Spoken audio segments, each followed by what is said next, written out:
Hi, everybody.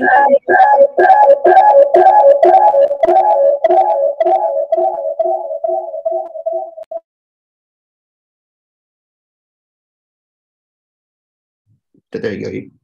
You should be good now. It should be good. Yeah. Okay. Hi, everybody. Sorry about that. Welcome. Um, we're going to be starting in just a moment. I'm just going to give everybody a few minutes to get logged in, and then we'll start at 12:01. Okay. Just as a reminder to keep your mics muted. If you have any questions or any comments that you want to share, you can either message me directly or type them into the chat. I will be keeping track of your questions as they come in. Pause this.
Hi to everybody joining us. We're just waiting a few minutes to get everybody logged in.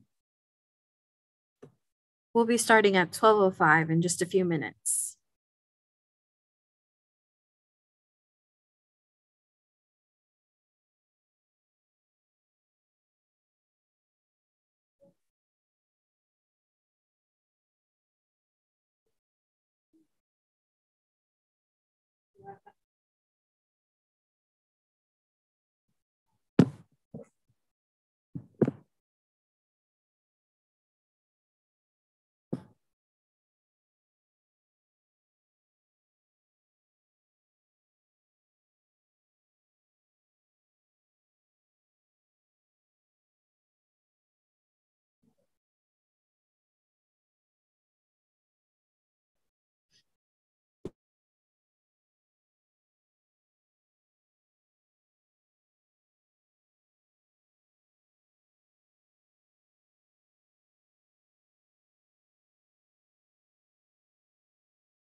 All right, so we are going to go ahead and get started.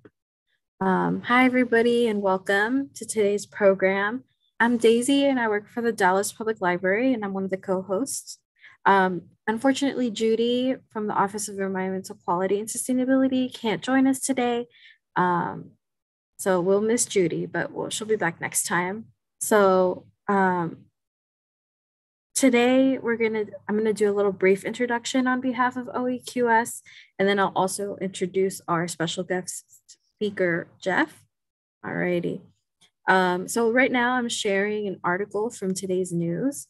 After blazing hot days and record heat, the rains came and they came in the form of heavy downpours. Here are examples of some of the headlines since Sunday. Reported in these stories is information about the city's storm drain system. It's a separate system to catch the stormwater and urban runoff and convey the water out to area creeks, lakes, and the Trinity River. Areas of the city flooded, and in some cases, it might have been caused by the fact that the drains could not keep up with the pace of 14 inches of rain at one time, and some of it might have been due to clogged drains. I want to take this time to point out the importance of keeping our storm drains clear. If they are clogged with litter, yard debris, plastic waste, even heavy cardboard, they cannot function properly, and it increases the chance of flooding in neighborhoods, business districts, and streets.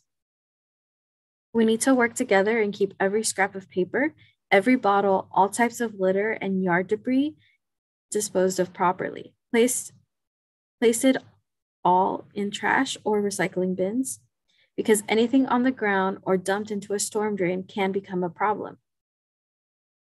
This rain is a nice segue to introduce today's speakers. Our lawn and gardens desperately needed the rain.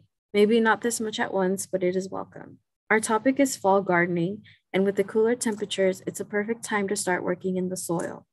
And the best person to get us started is today's speaker, Jeff Raska. Jeff Raska and the Horticulture Program Coordinator, Dallas County for Texas A&M AgriLife Extension Services. He has been in the horticulture business for 25 years, managing wholesale and retail nurseries, as well as working as a landscape supervisor for 10 years. Jeff is a recognized certified Texas Master Gardener Program sponsor, Dallas County Master Gardener, and so much more. Okay. Jeff's background merges with landscaping and gardening, and his passion and vast experience is so refreshing. He currently oversees Dallas County Master Gardeners as well as extension programming and runs the Urban County Farm and Research Gardens as part of Dallas County's RED facility. Alrighty. So Jeff, I'm gonna stop sharing my screen and you can share yours and we can get started.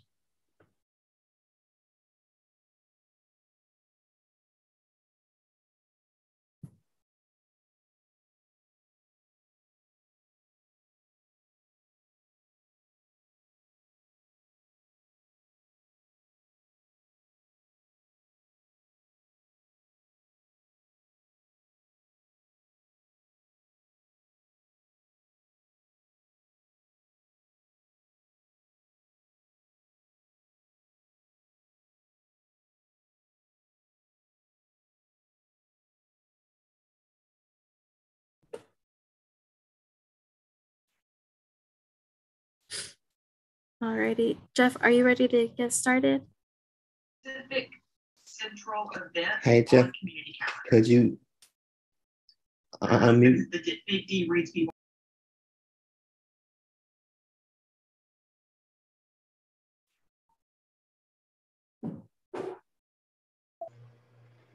Okay, can you hear me okay? Yes. Okay, good. See if I can get the screen back up now.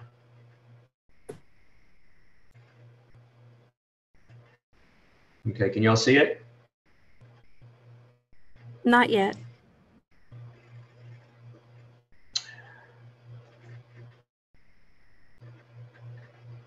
If you go back to the Zoom screen, you should be able to toggle the share screen function again.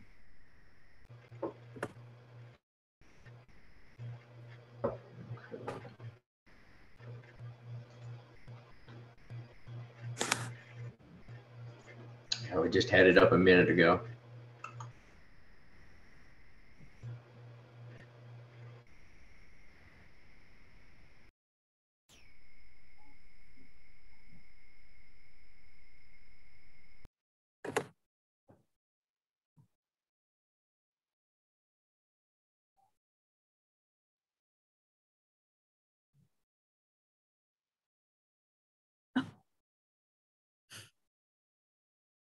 You did have the share screen function on. You just have to switch over to your presentation. Yes.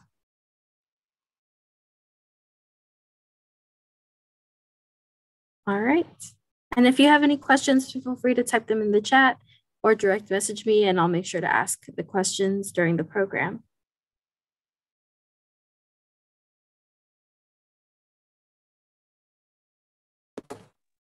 Jeff, you're muted.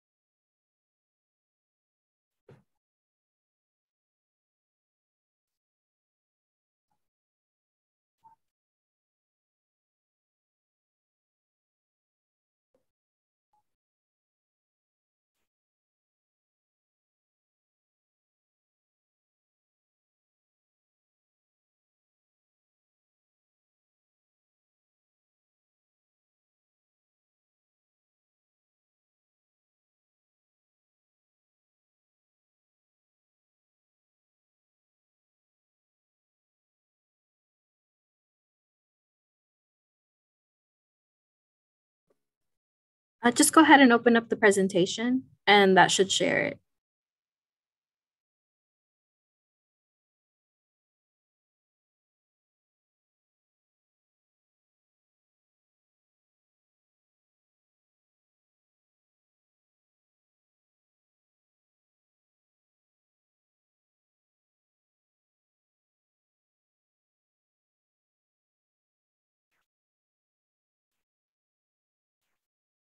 Oh, you just had it open.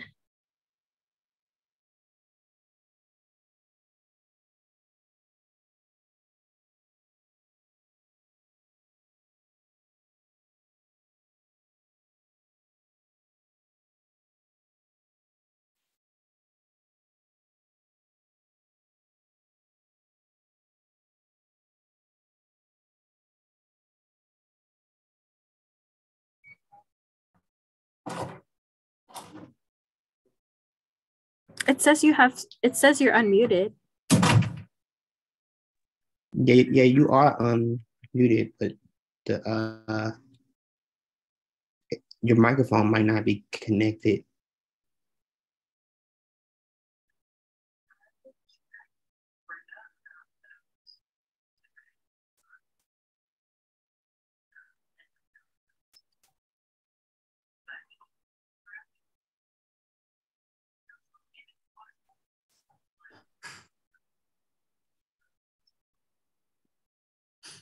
Okay, sorry for the technical difficulties, everybody. Jeff, did you want to try leaving the meeting room and coming back in? Sometimes that can fix the audio problems.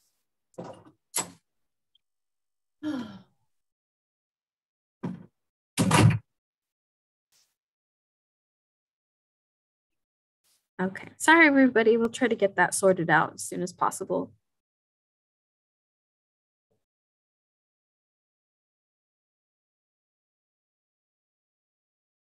Everything was working great before we started.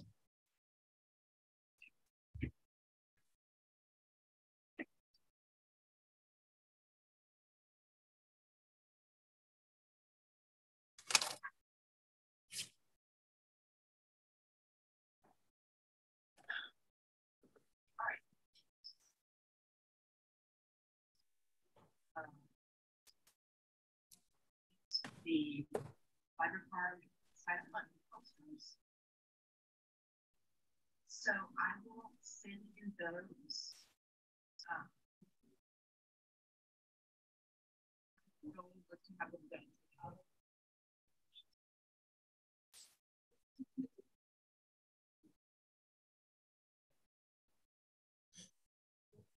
Alrighty, Jeff, are you back with us?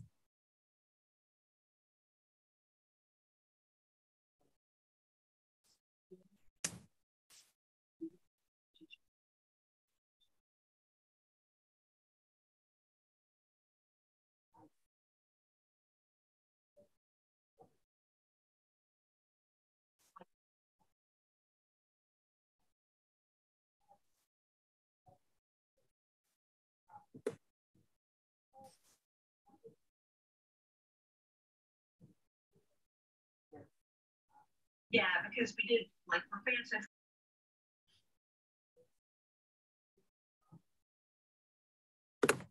You can unmute yourself, Jeff,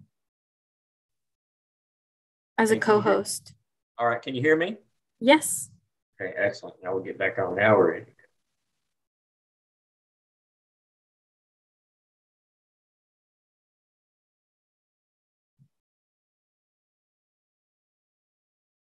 Okay, just go ahead and open up your presentation. Yeah, perfect. Beautiful. Awesome. All right, now, sorry guys, we'll get everything done though, so I'll be here for questions. We won't lose anything. Just I changed computers and this one's not the one I usually use and I'm not great at it. All right, let's get rolling. So let's start out. So we're going to talk about fall gardening. And we've had such a weird year that we're just now coming into some cooler weather. It's finally breaking. We're finally looking to do some fall stuff. The rain will help. The rain will saturate the grounds. It'll help us in the next month or two to get our gardens back in shape and back in place. And telling everybody just be patient. Let's see what comes. If we've lost anything this summer over the severe drought, see what comes back next spring, and don't go chop crazy and start pulling everything out. If there's things that you do want to pull out, this is coming into the next month or two. It's time to do it. But this is by far, as we say when we're talking about planting trees and such, it's probably the best time to plant trees in our shrubs and our permanent shrubs, because it's just cooler weather. We're finally getting rain. Hopefully, if the rain pattern holds, which you never know these days, it'll help water them for you and help water them in for you. The biggest thing about new plants is getting them established and getting them a good root growth before they start getting some intense weather, our Texas weather, another summer like this last summer. So what you want to do is, if we plant in the fall, so we plant this month, next month, generally September, after Labor Day, after September is really what we kind of start calling the fall. That's when nurseries are starting to get active again. And that's kind of a pointing date to start your fall practices and such. But we can get the plants in the ground now and get them started early, and that way we can get them through winter and get them into spring for some growth patterns. We'll talk about all this in a minute. I'll just go over this real quick and we'll talk about it as we go a little bit. And I want to talk about best practices as I talk about these things. These are just telling you what to do. I want to give you some ideas on kind of how to do some things and such, and kind of give you some ideas on how, if you want the landscape, if you want to do some landscaping, some new work out in your gardens, kind of give you a little thing to think about and a path to follow when you start doing your landscapes. And, if you've got just a bare landscape, or, you just got a new yard, you're coming into it, or you got a yard you want to redo, if you can possibly do it, it's always best to get your hardscapes, which are your walkways and structures, in before any of your beds, because that way you're kind of laying the foundation for your gardens, for your whole garden. And can't get too much into this on time-wise for the practice of landscape design, but that's what we normally do in landscape design. We will lay down our walkways, lay down where our most convenient places are to put our sheds, to put our workplaces, to put if we've got more, a lean-to for more storage and such, try to get those in first in landscapes. And this is a great time to do it. It's cooler. It's easier for you. Sometimes it's some of this stuff will start going on sale coming into winter, so maybe you can get some better pricing on it. I don't know now about pricing with the way it is now, but in years past, it's been a little bit easier to buy things now and get them shipped, which again, shipping is an issue. But do that first if you can. Create new planting beds right now and start planning for your for next spring. But right now, it's so easy to put the beds in because once we get past this rain, if we can get a couple more rains that really saturate the ground will be nice and soft, and it'll start to fill in. We've got so many big cracks right now that it's hard to work. It's extremely hard. We don't want to work wet soil. We don't want to work dry soil, dry crusted, splitting soils either. Both of those soil structures very poor at that point, and we don't want to work it. We want to try to get in between. So if we can, give us a couple of weeks, if we get another rain or two and it softens up a little bit more in 2 or 3 weeks, 4 weeks, should be ideal for planting. So that's when you want to start looking at your new beds. And we'll talk about beds in a minute. Clean up your vegetable garden. Clean up your garden beds and vegetable plots. I know that's in there, and maybe we're a little early for that. This is a better presentation 3 weeks from now, 2, 3, 4 weeks from now, to start looking at that, because right now you're still at the tail end of probably your summer, maybe some of your old summer crop or something, and some of the gardens are taking this issues. I'm going to take this with a grain of salt this year, because some of these plants that have just basically died back a little bit or wilted some and looks pretty pathetic, might come back fine, especially perennials and some of your tougher shrubs. Trees typically went through it okay for the most part. I've seen some dead trees in our wildscaped areas, but basically the trees kind of hang in there, and they hung in pretty well.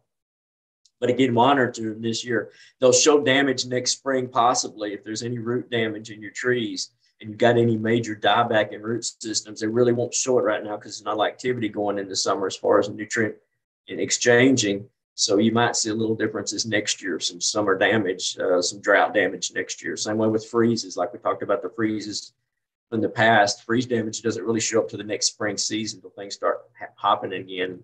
Plants start growing again. So be patient. We're going to have to be patient through this fall. We're going to be patient this spring, see what comes back, and then you can make some adjustments as you go there. But typically, this is when we want to clean everything up. Vegetable plots or summer crop should come out. Winter crop goes in. Garden beds, and we'll talk about mulching and stuff and composting here in a minute, is something we'll want to start looking at and start planning, at least planning your mulching, because we want to mulch in the fall and winter. Evaluate irrigation systems.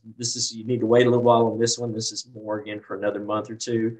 Then you want to really look back to see that you're watering efficiently and make sure that all your plants got the irrigation systems. I think we really tested them this summer because of the horrible summer we've just gone through with the long period of drought and heat.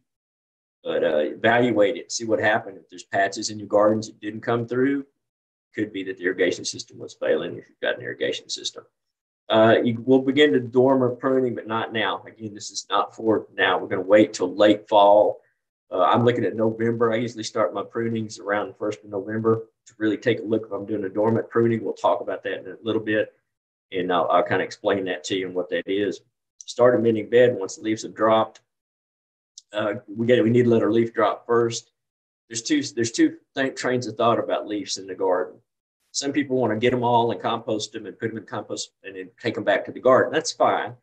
That's a pretty normal practice. But basically, the other thing is if you let all the leaves fall in place and they're not too matted, and you put mulch on top, let's just shredded mulch on top, it will make a wonderful, wonderful composting bed for you.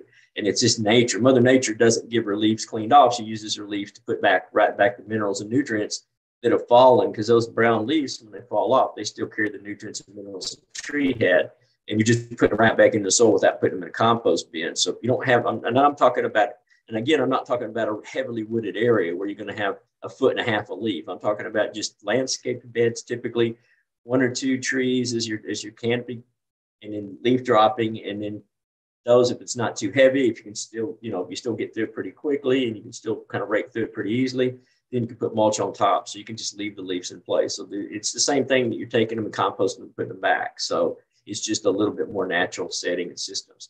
Again, this is what we don't want to start doing any of this, of course, until leaf drop, but also until you've decided what else you're going to plant. And if you're going to plant some fall plants, if you want to go back in with some trees and shrubs and such and fill in spots in the beds, then that's when you'll do it after that. You don't want to do it before that. You want to wait till you get everything in place and stuff. So protect potted plants, protect your plants. Start thinking about protecting your plants for winter.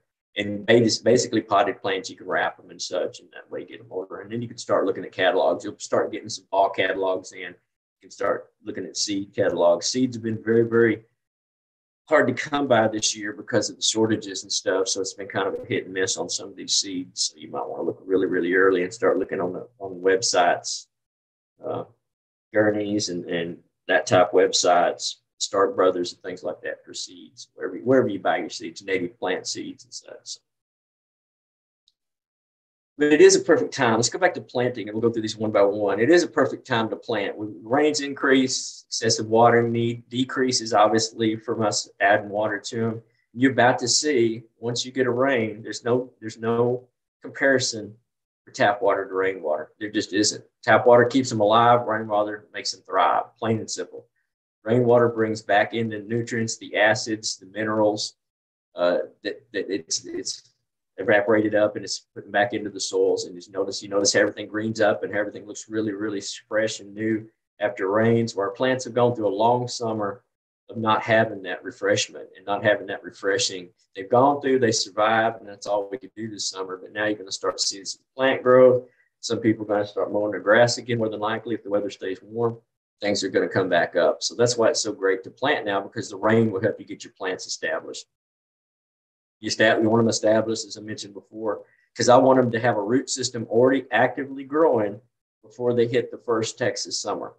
And the way to do that, to have a really nice active growing, if I can put them in right now, put them in within the next month and a half, 2 months, plant my plants, get them going. They will put a small fall flush on, but the root systems will grow all winter long. No matter what the top is doing, root systems still establish themselves and balance out. So you get winter growth in the winter. I mean, you get winter root growth, but it's just kind of slow.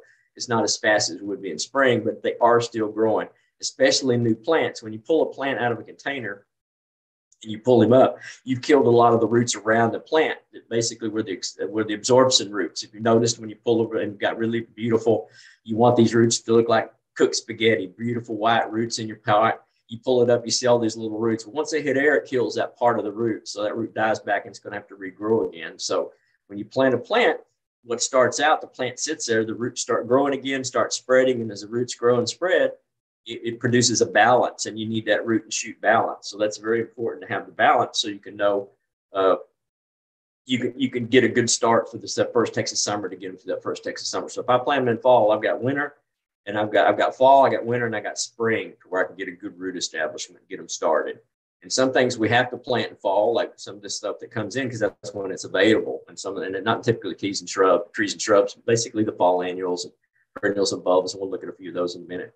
But this is a great time. This is the best time to plant. If anybody asks me, what's the best time to plant a tree? Fall is number one. Fall's one, spring second. Plain and simple and easy enough. So, and usually after, I mentioned before, after Labor Day is really when I was in the nursery business. Labor Day was when we really looked at our fall start. So basically, we put our orders in at Labor Day and start getting our fall plants, some refreshed fall plants. Sometimes you go into nurseries and you've got the old plants from last season.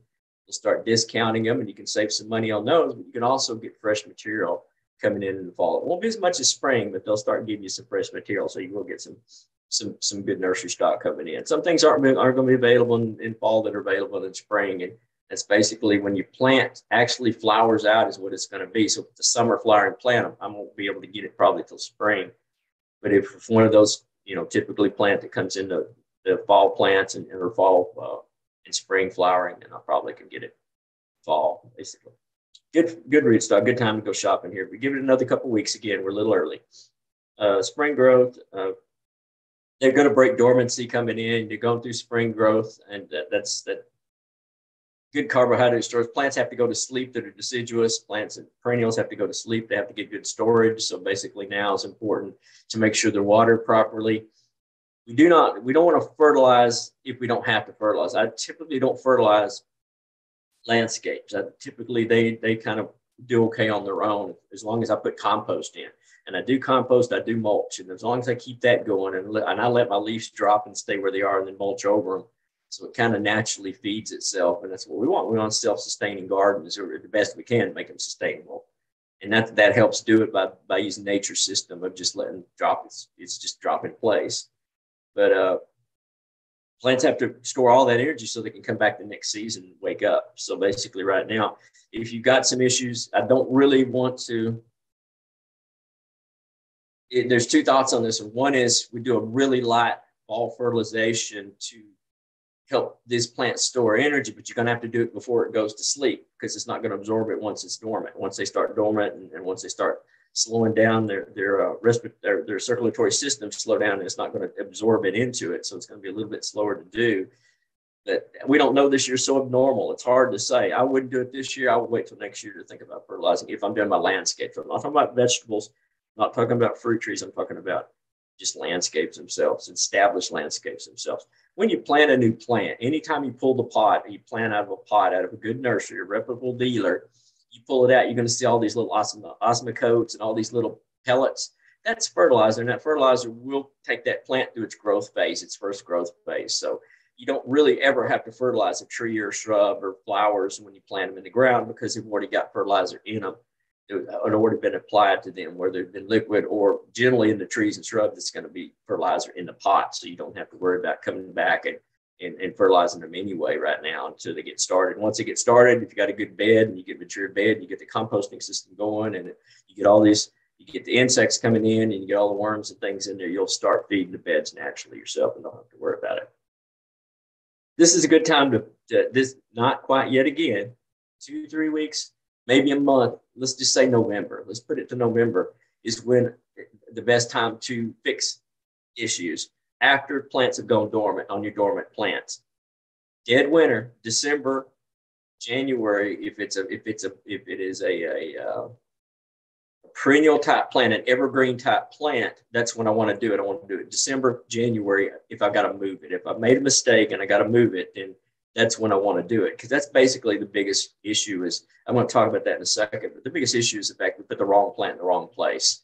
It gets too big, it overshadows everything else. And if you put something's going to get big, it's going to change the whole dynamics of that garden. Because if I put a tree there and I put all these little shrubs around it, that tree's going to overpower it.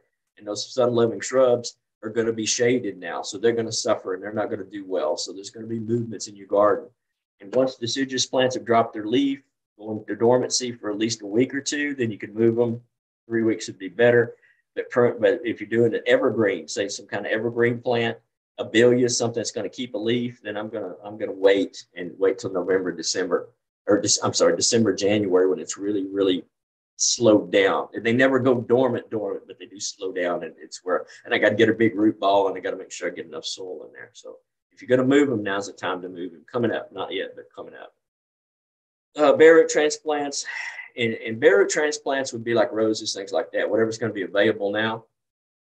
Lots of bulbs are now for all your fall bulbs. All your spring bulbs will come out now in the fall, so you plant them and then they come in spring. Biggest mistake people make with spring bulbs is the fact that they plant them way, way too early. We can still get warm weather in November, and these bulbs will come up. And if they come up in November and they come up in December, they're going to lose energy. They're not going to be very nice in spring when you want them to come up, in March, because it's not going to work that way. You're going to need to wait till at least after Christmas, after we get the Christmas break before you start planting. You can buy them now because they're going to start being available pretty soon. Buy them, hold them in a cool place, dry place, make sure they do not get wet, keep them dry. I don't want to get them too lit up because I don't want them to start sprouting, because if it gets any humidity in that bag and you see them in stores that are already sprouting, those aren't the ones to choose. We want that whole energy, that bulb or corm or whatever type it's going to be of a root. It's got all its energy it needs to start the plant's life cycle. So it's got everything it needs to get the plant going and get the plant flourishing and get it started off properly. It's just, if we get them in too early and it's wasted some in that bag, and you take it and plant it, that dies back, it's wasted a lot of energy, stored energy, to make that little seedling that's already started and come back. I want my bulbs, I want my bare root stuff to be completely bald. I don't want any kind of sprouts on it. Where we go, take it, put it in a pantry, paper bag, hold it till after Christmas at least, and then you can plant them. Again, it depends on weather pattern. Our weather patterns are going kind of squirrely, so I'm not sure always what our weather patterns are going to be anymore. We used to do a lot of things by schedules and calendar dates. We don't do that at all anymore.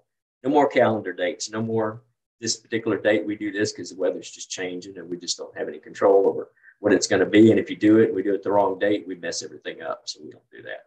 Some nice trees. Here's some, go through a few trees and stuff. These are basically really good trees for our area. For the Metroplex, if you want a medium-sized tree for a landscape, a typical urban lot, these are great trees. Red bud would be the Oklahoma, Vitex, Chase, Japanese maples, Mexican plums. Some really good trees for our area. Bigger trees. The others were a little smaller, ornamental trees. Lace bark is a really nice little elm tree. Lacy oak is a new one of those oak trees I'm starting to see more on the market. It's a smaller oak. It's taking the place of the red oak and the live oak. The problems now with red oak and live oak are the fact that they will transmit oak wilt, and they will get oak wilt. And we're trying to stay away from that. So we're using this type of white oaks that don't get that. Monterey oak is kind of the replacement for the Lacy oak would be the replacement for your red oak. Monterey oak would be a good replacement for your live oak, which gets huge and massive and never should be in a yard anyway in an urban environment. Monterey oak is not as big. It's an evergreen. It's really pretty, and it doesn't get near as large, maybe 25 foot tall. Desert willow is a really nice little small airy tree. Doesn't take a lot of water once established, and none of these are water hogs, particularly when they're established. So you got some pretty good trees to not have to do much water once they get established. Again, the tree takes a couple of years to get established, which really get a good root system. So you got to give it a couple seasons to really get going, to really start pushing growth. And once you start pushing growth, then you can kind of lay back on water and trees and such. And what it is, just butterfly bush, that's buddleia, hollies, breedyberries. There's so many good shrubs, and some of these start coming out again.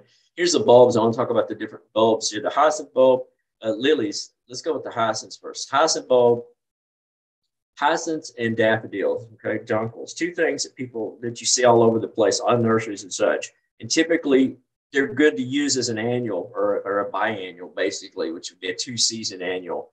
Hyacinths we do not get cold enough, and daffodils the same way. We don't have long periods of cold in the winter and the fall to store enough energy where these things will last forever. Every year they kind of get a little bit more shallow, but the first year you get them, when you buy them in the store, they're already secured their energy source. They're already full of carbohydrates. They're ready to go. So these bulbs are perfectly fine to put in the ground. You get beautiful hyacinths around the front door. They smell wonderful. They're a pretty tree, but don't get disappointed if next year you start getting less and less, or you start getting smaller. They'll come down to about the third season. I've had hyacinths come in with just a little bit of a flower came up, hardly any leaf.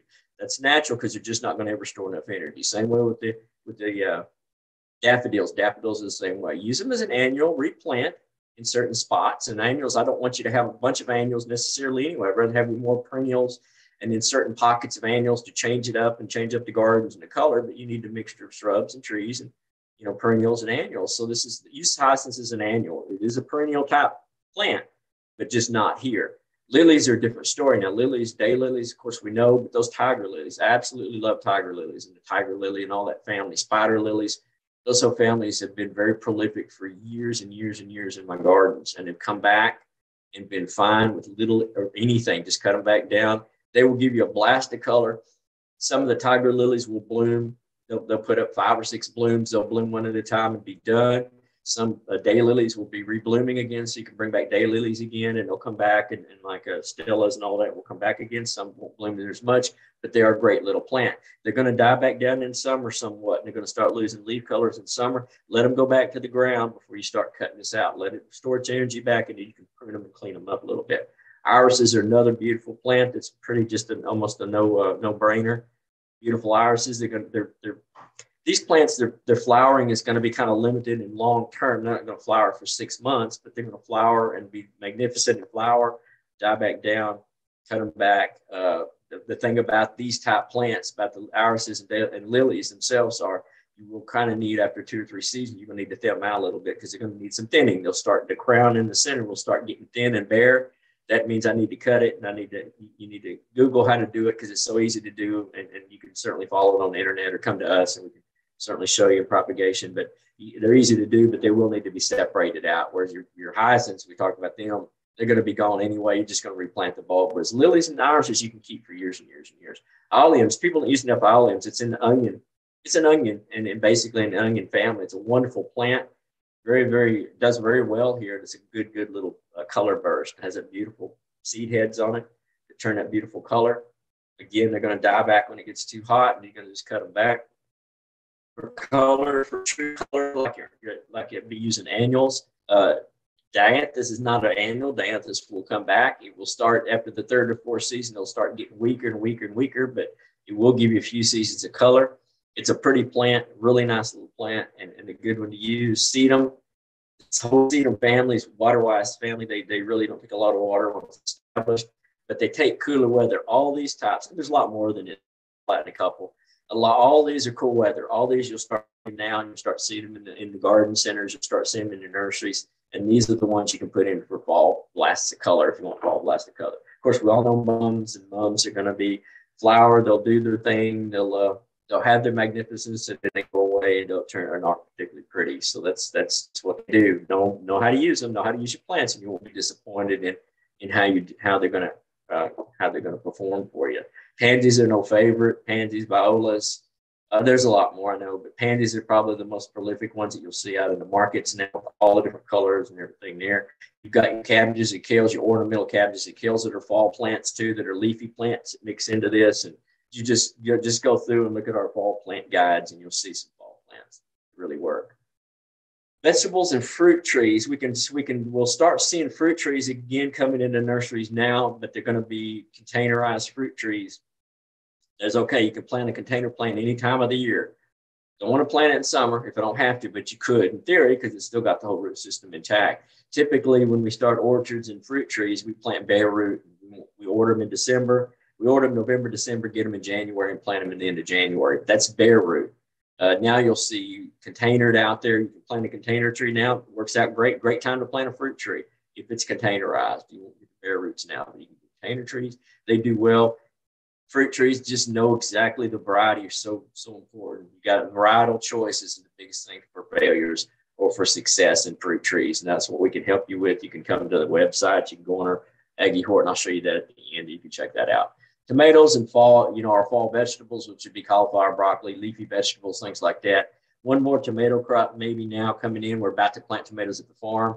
One more short crop. So we're looking at varieties that only will mature in 40 days, 45 days to get them through before they get to the end of it. But our food goes to food banks or food shelters, homeless shelters. So they take them green, but at home, you're going to want to try to get them red if you can, and that's just going to depend on the weather if they're going to actually turn red at the end of it. But use cherries now, cherry tomatoes and things like early girls and some of those that are really quick. That's the varieties you want to choose now. And strawberries, if you can get strawberries, this is when we want to plant strawberries.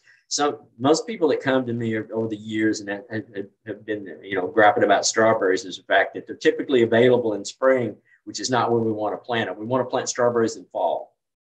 The market just doesn't do it for us here. They don't give us you can order, and you have to order, online from out of state nurseries to get these transplants in, and we'll plant them now for a spring crop. And strawberries are going to be, you're going to have to replant every spring or every fall, some of them. But if you plant it in fall and you let them go through winter and you let them come out in spring, you will be happy with the crop. It'll be a really nice crop. But basically, if you put them in spring, your crops get limited a little bit because the heat comes in too fast and just not the way they're a ball multiplying plant. So basically that's been a big problem with strawberries. But you can fruit. Here's some guides. AgriLife, Texas A&M AgriLife Extension. Go to our plant guides. This gives you everything you need to know about that. So it'll go through it like that. So, all right. So any questions so far? We got anything on questions?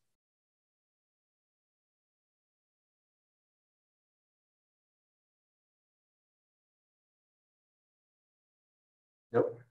Okay. So let's go with our gardens. Let's go with building the garden beds and actually building beds. We'll go through this pretty quickly and get us started with the rest of this. So great gardens start with a solid, well-entrenched research plan. Soil amendments are going to be so important. You get your soil amended, and I'm going to show you a couple different ways to do it.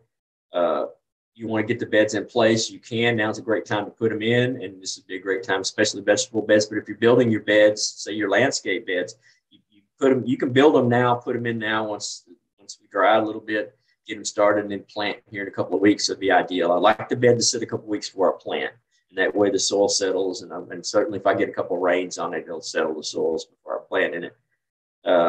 Just make sure that when you're doing the plan and making the plan out, make sure that you're close to water source.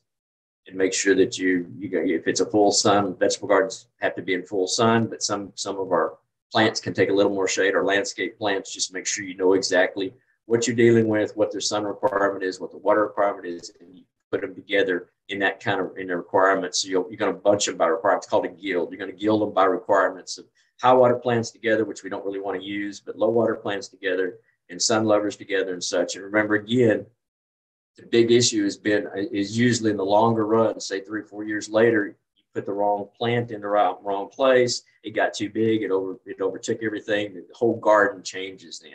And your vision changes your vision is not what you thought it was going to be. And I'll talk about it in just a second, but you got to make sure that you put the right plant in the right place and how it goes. And you want to install irrigations while you're building your beds if you can. If you're going to use drip irrigation, I'll show you that in a minute. You want to make sure you get the irrigation in. This one's stubbed up for irrigation here. So you can see the bed's in place, irrigation's already been in, stubbed in. These are part of the farm bed. That's one of our great amazing master gardeners. Dallas County, you're very, very fortunate to have the master gardeners we have in Dallas County. We have about 400 wonderful, dedicated people working at over 20 projects that are out here just trying to teach and educate and serve, and all volunteers, and they make it work. None of them will work without them, but we got a great team. You've got a great team to rely on. You come to us to help you. Designs, this is the biggest problem out here. You got to use actual measurements and mature plant sizes as guides. This is the one I did for my kid.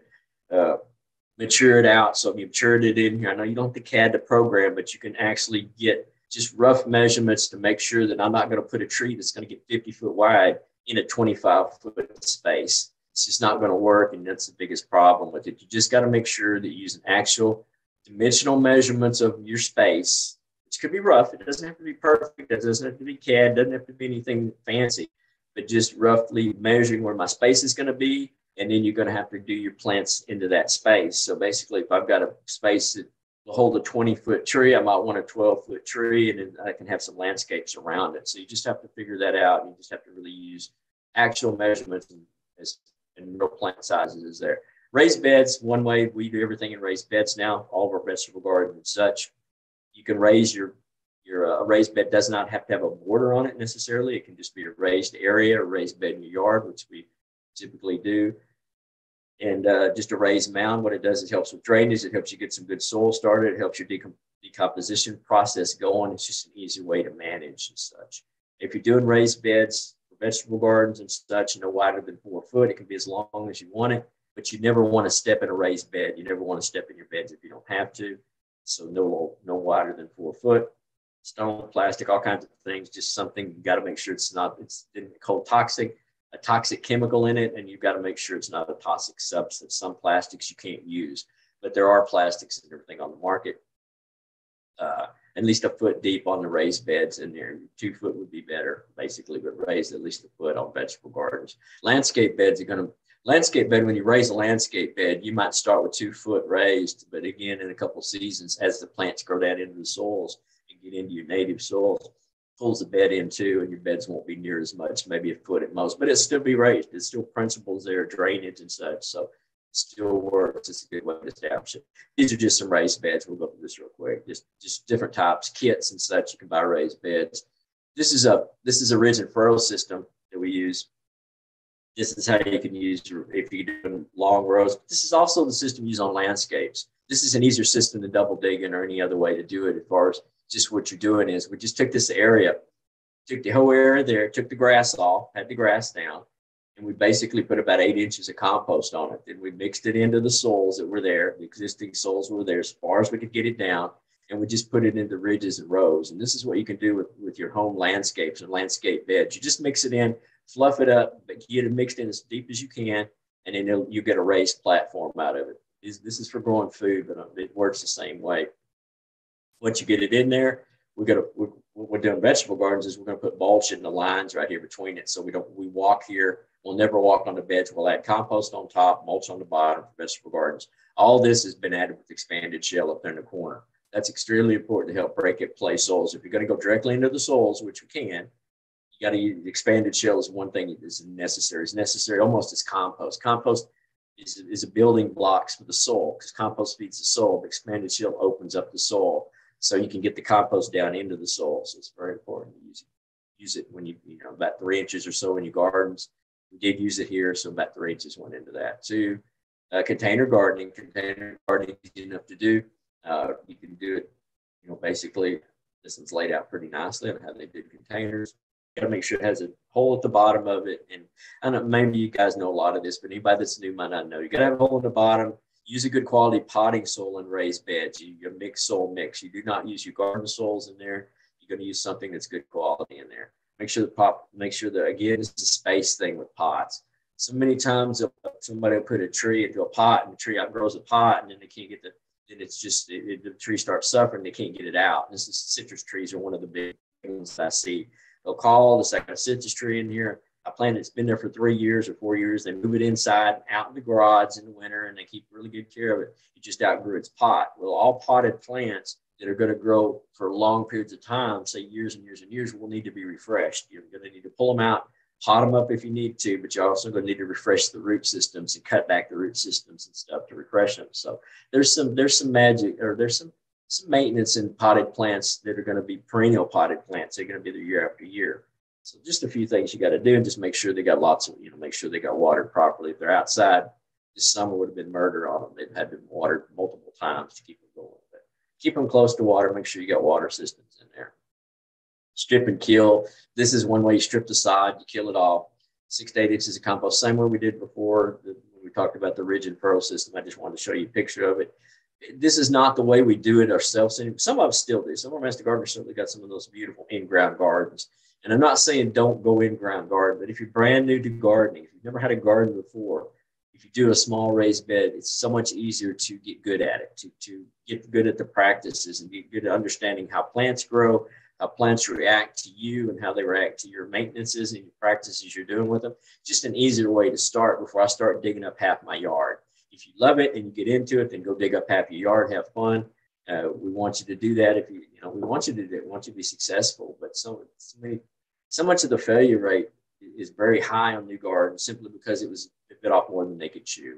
And you got to start slow, and you got to start somewhere. So put a raised bed somewhere in a corner. Put a raised bed, by the patio, something like that. Start with that, and then get it and see how you like gardening. Don't always know that you like gardening, but you top dress with mulch is always on in-ground gardens. Sheet mulching. Now, I'm not going to go much into this. This is one that you can look up. Sheet mulching here. This is actually the farm, RMB1 farm, and that we sheet mulch the whole landscaped areas. You see this cardboard down, and we're starting to layer the soils in there. And we put about 2-foot beds here, and the beds actually turned out. And now it's 3 years into it. It's a beautiful garden. You can hardly walk through it. It's gorgeous. The master gardener has done such a wonderful job with it. But it all started with us not killing the grass. We cut the grass, we put cardboard over it. The grass dies, the grass decomposes, cardboard decomposes. Worms love cardboard. So cardboard is one of those attractors to earthworms, different kind of ground beetles. They come in, they start digging around. They make little reservoirs for you for water to flow. And it's just a great way to go. If I'm doing beds like this type bed, if I can do it in fall and then plant in spring would be ideal. I don't want to plant it right after I do it. I want to really let these settle in. I really need to let some rains get on it. I need to let it settle in. I need to give it a chance to mature before I go. Irrigating, drip irrigation is how we go with our landscape systems. If you've got a drip irrigation to the left-hand side, that's just one of my beds. It's drip irrigated. It's grown in now. It's mulched over. I can tell if it leaks by basically, it's probably 6-8 inches in the ground now. So I can tell by it leaks by the way the plants are acting in summer. If they didn't get water, then they're going to be a little wilty, and I'll know there's an issue and try to dig the issue out. But basically, I've never had to do anything to them. They're underground, they're protected from the sun, and nothing pecks at them, nothing gets deep into them to bite them. So there's not much issues. Like sometimes on top ground, say you're doing on this bottom right-hand corner on vegetable gardens, and you got them on top, you have to watch for mice and things right now biting into them because it's very, very, they need water. And once they see that there's water there, they'll bite it and there's water out of it. But it's easy enough to repair. Pots, great way to put pots in there. I would have buried this underground and come up through the hole in the pot, and you would have never seen this line. You would have never seen it there. You just seen a little emitter coming out of there, watering right there. That's just something for permanent pots if I'm going to put permanent pots out there. So let's talk a little bit about pruning and cleanup. Rake out once they've lost their leaves. We already talked about raking them out and compost if the plants are disease free. Most of your plants and landscapes, for the most part, are probably going to be, knock on wood, disease free and such. And you can compost, put them in the compost, make your compost, bring it back. That's absolutely fine. Or as I said before, you could just let them drop in place if you want to. If it's not too matted. Can't do it in some applications, but if you've got a tree and an understory tree and you've got lots of landscape plants and such, you can let the leaves drop on that for the most part. It's hard if you got ground cover. I know ground covers, you can't have the leaves on top of the ground covers. You're going to have to pull that off anyway. And anyway, it's going to be hard to mulch ground covers anyway once they're started. They are the ground cover. Living ground covers like mulches, like Asian jasmine and all that, I don't use it much, but it is a living ground cover. It does do the same job as a mulch, except for it's not breaking down, but it's doing its job. It's keeping the ground soil. It's keeping the ground cool in the summer, and it's keeping insects underneath, especially burrowing insects underneath. So it does do it. It does do its job. So it is in nature. You got ground cover that does that exact same thing. So one or the other, but basically you couldn't do it there, but other applications you could do it. Make sure they don't compact. That's talking about compactions when it's basically if you got too much leaf, too many trees, you can't do that. Pruning's one of those things that you're really going to look at and really going to have to plan out on how you're going to prune stuff. We don't want to really prune anything today, nothing right now, but coming in, you're going to be pruning. Maybe you're going to be coming into it. You're going to be reshaping some stuff. We want to reshape the trees. And this is the reasons why we prune. We prune to reshape. You prune, if you've got a broken branch or something like that, you prune that anyway. That's year round. So that shouldn't be now. You shouldn't wait for that. You shouldn't wait for that. You shouldn't wait for disease. Things like that, you got to prune out immediately and get them out of there. You don't wait on those. But basically the pruning, the actual practices of pruning is we're going to prune to shape. We're going to prune to reduce size. We're going to prune to promote flower growth, and we're going to prune to promote fruit growth on fruit trees. And it's all different. It's all different times of the year, and it's going to be very confusing. So what I can tell you the best before we even talk about it is if you've got a specific plant you're thinking about pruning, just go to the website, go to YouTube, go to something with one of the EDU systems. Let one of our extension services help you. No matter if Texas A&M has some great stuff on it, but we don't have everything. Oklahoma State, all the colleges around us that have extension programs, it's all research-based. It's all going to give you good research best practice on how to prune specific plants if you're looking at specific plants, because it's so important on a flowering plant. And I put this, the picture is an oak leaf hydrangea. Okay, we don't do hydrangeas here; it's too hot. But oak leaf's still okay in a covered area, in a protected area. They're a pretty good plant actually. They do real well. But the thing about hydrangeas are the fact is they're going to bloom. They're going to sit there. They're going to come out and they're going to bloom in spring, and then after they blooming, that set new wood is going to be in the fall growth coming into it. So it's going to set new wood to bloom again in fall. So this is basically the next year, every season it blooms is going to be on last year's wood. So if I go in early spring and I cut off and I decide I'm going to prune my hydrangeas in spring, I'm going to cut off all the flowers, because remember, the flowers are going to be on last year's growth. Prune certain plants like this right after they bloom. So right after those blooms die back down, I'm going to prune this tree. I'm going to prune him. I'm going to shape him, and that's all I'm going to do. I'm going to let him go through the summer. I'm going to let him go through fall growth, and I'm going to let him come into spring and let him do his flower magnificence, and just let him go through that. Right now, you just got to have to wait to go, and it's probably too late on some growth, because I think they probably already maybe put on some growth there. Light shaping, but be very careful with these types. There's lots of these types of plants out there, but you got to Google when they flower. What would they flower on is extremely important. Is it going to flower on new growth? If it flowers on new growth, say a rose flowers on new growth, right? So, I mean, basically, if I prune a rose, I can prune him anytime new growth comes in growth season, he'll come and he'll make a flower. But these guys won't, and a lot of plants are like this. So you got to be very, very careful. Fruiting plants, peach trees, our fruiting trees, we don't plant those until we start seeing bud break. We wait till next spring before we can start looking at that. Shaping, pruning, anything, because if we prune those too early, what happens is they start budding, and if we get a freeze after the bud, we lose all of our fruit, because that's where the fruit's going to be. So you got to be very careful. It's so important to research what plants you got, research how to prune each one separately. It's just not a chop thing. It's just, you just don't go give them all haircuts and don't go butcher them all. You have to be very judicious about when to prune and how you're going to prune, and making sure that you prune correctly. If you want a pretty garden, I mean, if you don't want a butchered garden, then just prune away, but you got to be really, really careful about what you're doing. Mulching and stuff right now. Once we get there, this is kind of the way I've always done it when I've done this fall coming into falls right now. So in a couple of weeks, I'm going to relook at plants. Maybe 3 weeks, I'll relook at plants. If I'm going to do any planting, it'll be within the next month. Okay, that's when I'll plant, the next month or so. Then once I get everything in place, once I make sure that I've got my leaves in place where I want them, if I got them there, then I'm going to go back in and mulch my landscape beds. Mulch back over them every year. I do not compost the landscape beds. I mulch them, shredded hardwood mulch. Right there's the difference. You see the top picture on the right-hand side, that is shredded mulch. You see sticks, you see bark chunks, you see really good shredding here. See how it's shredded out? That's top dressing. That's exactly would be in a forest, in a woodland forest. That's my leaves, my sticks, my stuff like that. So that's all the debris falling that goes on top. But I want to go ahead and plant my plants in place. If I'm plugging something in or moving something and all that, I want all that done. The last thing I want to do is mulch it, let it sit in winter. And that way, let the mulch settle. So do that first. Vegetable gardens, we're about to change out. We will compost, put about 4 to 6 inches of compost on top, plant through it. In vegetable gardens, I'll use finished compost. You see, finished compost, the big difference is the fact that I can't tell what that is anymore. It doesn't see sticks or leaves anymore. I just see a good, homogeneous finished product, and there isn't anything left besides just a beautiful, and it starts feeding the soil. If I put this into the soil, if I put hardwood mulch in the soil, it's going to start taking nutrients from the soil to break down because it has to have nitrogen and certain nutrients and certain microbes to break down. It's going to rob them for the soil. That's robbing for the plant. So make sure mulch on top, compost in the soil always. We're talking about tender plants and such. We've already talked about that. Wrap them with some wraps.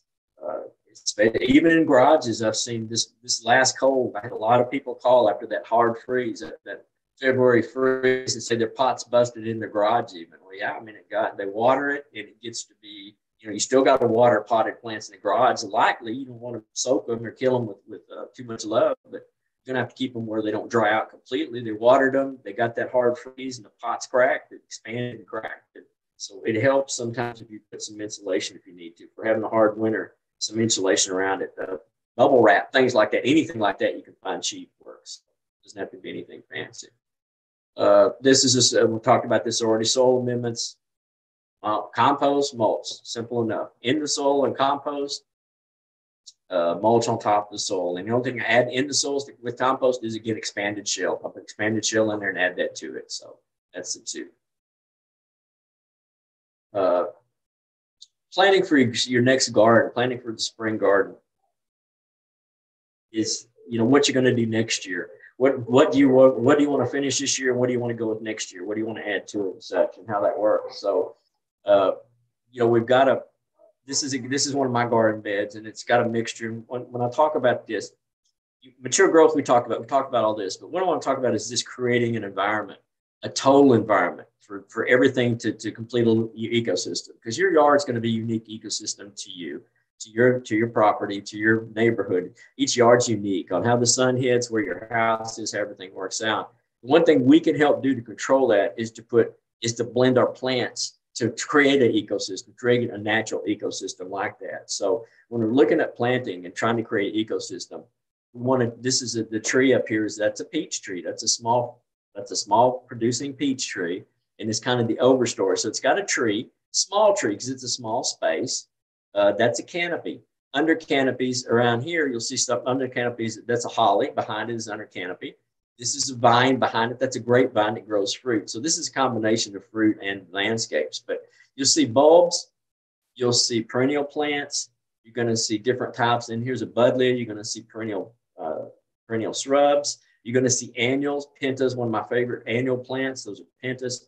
Yarrow is a great perennial plant that does a lot for the soil, brings soil nutrients up. I try to keep a well-balanced landscape. If I keep a well-balanced landscape of different types of plants, each plant does its own thing. Each plant creates its own environmental system within itself, so it takes care of itself for the most part if it's coming back. These are Asiatic lilies I talked about. I love them. They're absolutely fantastic. Look at the blooming on them. And these are daylilies just now coming in next. So it's succession of planting things for color. You'll see color come through, perennials. The annual pentas stay for most of the summer anyway. Yarrows are starting to come through. Tiger lilies first, and then or Asian lilies first, and tiger lilies, and then you'll just have some color all the time. That's kind of how you want to plan your gardens. Not only to create, aesthetics for you, to have a beautiful garden for you, but also to create an environment for all the insects and things you want in the garden. You want insects in your garden. You want birds in your garden. You want lizards and things in your garden. Snakes in the garden. You want snakes in the garden. There's just things that we need to have in our gardens to make them work and make them be longer lasting. I know the buzzword sustainability is thrown around everywhere, where no environment's ever been sustainable. It changes, it moves, it shifts, things die, things go extinct, and it changes as we go. Your landscape's going to change over the period of time as things mature. Your landscape's going to change as your taste changes. Some things you won't like, you'll move them, you put something else in. But it's just trying to create that balance. You see, this is a raised bed. This was a raised sheeted bed, sheet mulch bed. You can see it's still tall. This is probably 6 years into it, 7 years into it. You can see it's still tall. It's still raised. It's mulched. Just the practices I talk about using. It does have drip irrigation in it. If I need it, I will pop drip irrigation. I do not water anything by clock. I'll water if it needs it. Push the button, let it water. That's it. I don't put it on the clock unless I'm going to be gone for a week or two. And then I don't also, excluding vegetable gardens, which you'll have to do that with, but you have to keep water. But I don't water by the clock. I water by the need. Okay, I don't know what our time is because I don't know my clock's up, but we got to the question end of it, so we got through it. So I've got something. I'd be happy to answer questions if anybody's got any questions. I don't see any in the chat right now, but if somebody has a question, you can raise your hand and we can unmute you, or go ahead and type it into the chat.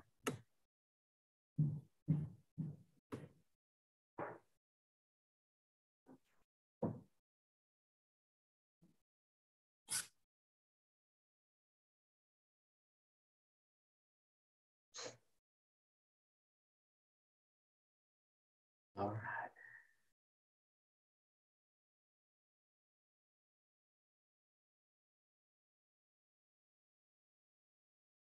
Okay, let's see. Well, all right. Jeff, thank you so much for presenting today and telling us how to prep for this fall. I was happy to do it. Sorry, we got a little late start, but I want to make sure that everybody gets some questions in and everybody's good with it. I think we're pretty much on time, aren't we? I think we're good. We're okay with time and stuff. So, okay. But no questions. I mean, it's pretty good, I guess. Huh? All righty. Well, we'll go ahead and end here today. Thanks so much for joining us, everybody, and have a great rest of your day. All right. Thank you, Daisy, for doing this. Yeah.